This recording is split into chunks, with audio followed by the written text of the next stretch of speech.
வியாசர்பாடி தீ விபத்து குறித்து மக்களுக்கு உதவ முயன்ற தலைவர்க நிர்வாகிகள் மீது காவல்துறையினர் தாக்குதல் நடத்தியிருக்காங்க. தலைவர் விஜய் கண்டனம் தெரிவிச்சிருக்காங்க. அதை பற்றி தொகுப்பு தான் இந்த வீடியோவில் பார்க்க போகிறோம். சென்னை வியாசர்பாடி முல்லை நகரில் கடந்த மே 26ஆம் தேதி ஏற்பட்ட தீ விபத்தில் ஏராளமான குடிசைகள் தீக்கிரையாச்சு. தீயணைப்பு துறையினர் விரைந்து செயல்பட்டதுனால உயிரிழப்பு எதுவுமே இல்லை. பலரும் தங்களது உறவினர்கள் இழந்து தற்காலிகமாக அருகில் பள்ளியில் தங்க வைக்கப்பட்டிருக்காங்க.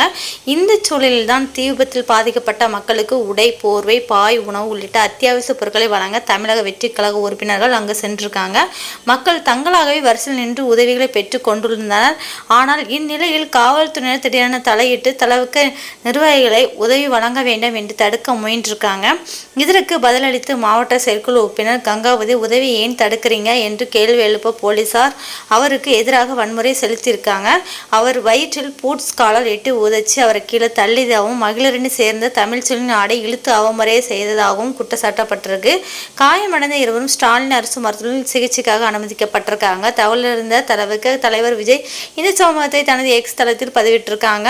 மக்களுக்கு உதவ முயல்வது ஒரு குற்றமா? பெண்கள் மீது போலீசார் வன்முறை மேற்கொள்வது அக்கறையற்ற அதிகார போக்கை காட்டுகிறது என கூறியுள்ள அவர், இந்த செயல்கள் ஜனநாயகத்துக்கே சவாலாக இருப்பதாக கண்டனம் தெரிவிச்சிருக்காங்க.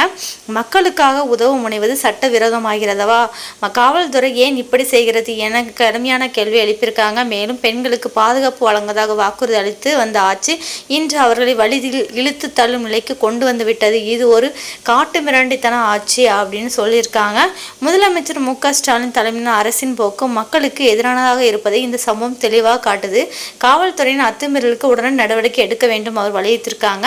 இந்த முறை நடத்தை தொடர்ந்தால் தமிழக வெற்றி கழகம் சார்பாக பெரிய அளவிலான மக்கள் போராட்டத்தையும் சட்ட போராட்டத்தையும் முன்னெடுக்க தயங்க மாட்டோம் என தலைவர் விஜய் தனது எக்ஸ் பதிவில் தெரிவிச்சிருக்காங்க. ஸோ இதை பற்றி உங்களுடைய கருத்து என்னங்கிறத கீழே கமெண்ட் பண்ணுங்க. தேங்க்ஸ்.